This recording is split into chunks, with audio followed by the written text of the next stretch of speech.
Redneck Coffee. Hi, I'm Stacy, Senior Instructor with Direct Training Solutions. Difference between target practice and combat self-defense. Target practice is a beautiful sport, hobby for a lot of people. To me, it's a waste of ammunition because it doesn't exist in Realville.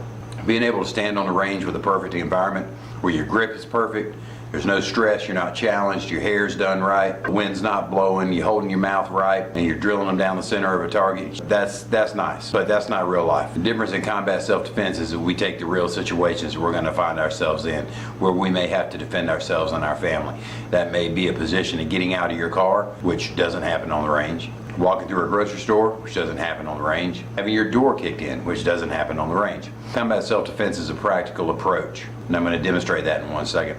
If I've got somebody shooting a perfect group, they're not shooting fast enough, or they're not shooting from far enough away, or they're not challenged, they're not stressed. So we're going to shoot one-handed, we're going to shoot weak hand, we're going to shoot around corners, and we're going to look for situations that mimic real life.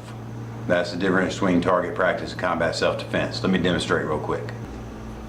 All right, getting up on the range, getting our stance right. There we go. Got that cup and saucer thing going. Check, make sure those thumbs are pointing the right way, just like our instructor told us.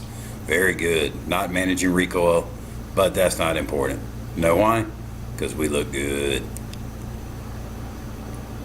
Back there with the shoulders too high.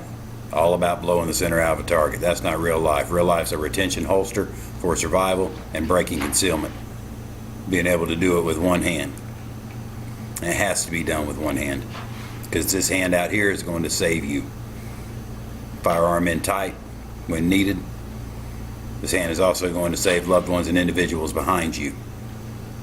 If you can't do it with one hand, you need to practice longer.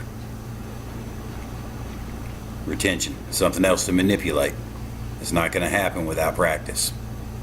Thumb method. Some people don't like it.